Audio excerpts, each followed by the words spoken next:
ഉന്നത കുലജാതനായിട്ടുള്ള അല്ലെങ്കിൽ രാജവംശത്തിൽപ്പെട്ട ഈ ജനങ്ങളെ ജയിപ്പിച്ചുവിട്ട് ജനങ്ങളെ എല്ലാം പ്രജകളെ പോലെ കാണുന്ന എല്ലാ സംസ്ഥാനങ്ങളിലും എല്ലാ ജില്ലകളിലും പോയിട്ട് എല്ലാവരും എൻ്റെ പ്രജകളാണ് എന്ന് പറയുന്ന ഒരാളെ പറ്റി പറയാനായിട്ടാണ്. ഇത് സൗണ്ട് കേട്ടപ്പോൾ നിങ്ങൾക്ക് മനസ്സിലായി കാണും. സുരേഷ് ജി എന്താണ് ഇന്നലെ പറഞ്ഞതെന്ന് വെച്ച് കഴിഞ്ഞാൽ കലിംഗ സമ്മേളനം എന്ന് പറഞ്ഞുകൊണ്ട് അല്ലെ കലിംഗ സംവാദം എന്ന് പറഞ്ഞുകൊണ്ട് ഒരു വൃത്തികെട്ട പരിപാടി സംഘടിപ്പിക്കുകയും എവിടെ പോയാലും അവിടെ ചെന്നിരുന്നുകൊണ്ട് നിങ്ങളുടെ ഇടതുപക്ഷ സർക്കാർ എന്താണ് നിങ്ങൾക്ക് വേണ്ടി ചെയ്തു വരുന്നത്? ഓണക്കിറ്റ് വരുമ്പോൾ മുഖത്തേക്ക് എറിഞ്ഞു കൊടുക്കണം. നിങ്ങളെ പറ്റിക്കുകയാണ്. ജനങ്ങൾ എൻ്റെ പ്രജകളാണ്, എൻ്റെ പ്രജകൾ. മുഷ്ടി ചുരുട്ടാൻ പാടില്ല, അതെനിക്കിഷ്ടമല്ല, ഞാൻ രാജാവാണ്.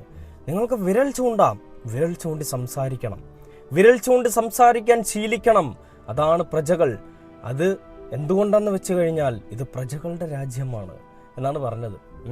പ്രജകളുടെ രാജ്യം ഏത് യൂണിവേഴ്സാണെന്ന് നമ്മൾ പലവണയും ചോദിച്ചിട്ടുണ്ട്. വീണ്ടും ചോദിച്ച് നമുക്കതിനെ മനസ്സിലാവുന്നില്ല. എന്താണ് കവി ഉദ്ദേശിക്കുന്നത് നമുക്ക് മനസ്സിലാവുന്നില്ല സുഹൃത്തുക്കളെ. ഇത് ഏത് നൂറ്റാണ്ടാണെന്ന്